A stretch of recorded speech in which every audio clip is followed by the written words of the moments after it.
अगर आपको यह वीडियो पसंद आती है तो इसे लाइक और शेयर करना ना भूलें और चैनल को भी सब्सक्राइब करें। यह उस समय की बात है जब बादशाह अकबर राजा हुआ करते थे। बादशाह अकबर के दरबार में एक से बढ़कर एक धुरंधर थे। कोई ज्ञान का प्रतीक था, कोई संगीत का, तो कोई विधि का, तो कोई राजनीति का। उनमें से एक विद्वान थे अब्बू अली। लोग उन्हें सच्चाई की मूरत और त्याग का देवता मानते थे। अब्बू अली अपने ज्ञान और बुद्धिमत्ता के लिए पूरे शहर में प्रसिद्ध थे। एक बार सहरा रेगिस्तान का एक शेख उनसे मिलने आया।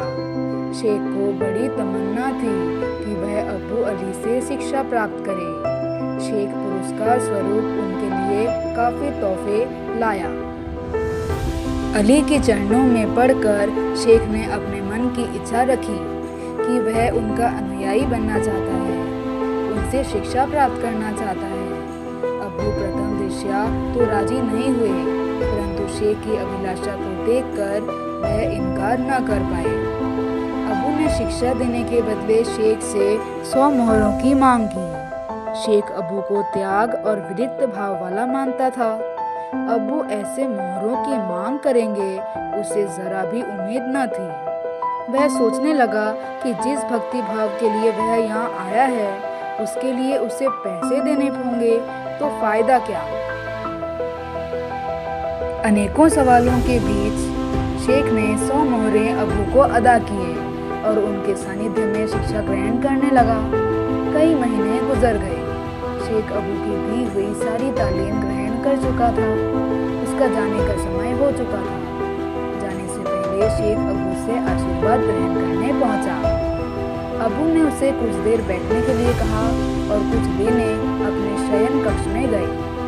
जब वह लौटे तो उनके हाथ में 100 मोहरों की वह पोटली थी जो शेख ने शिक्षा ग्रहण करने से पूर्व अब्बू को दी थी।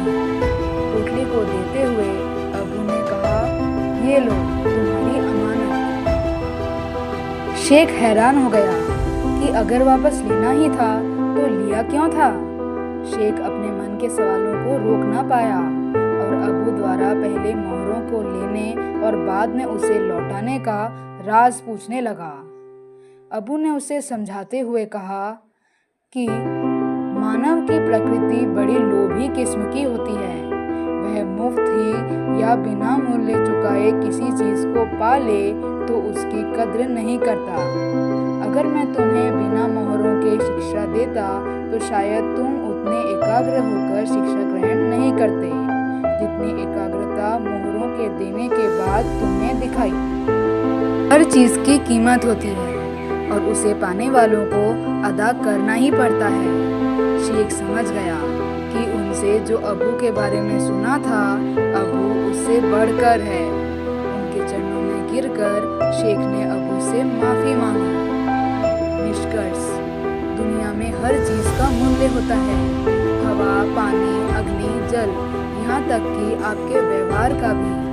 आपको सम्मान पाने के लिए भी सम्मान करना आना चाहिए। फल खाने के लिए पेड़ लगाना पड़ता है। कहने का तात्पर्य ये है कि जब तक आप किसी चीज का मूल्य नहीं चुकाते, आप उस वस्तु की कीमत नहीं समझ सकते।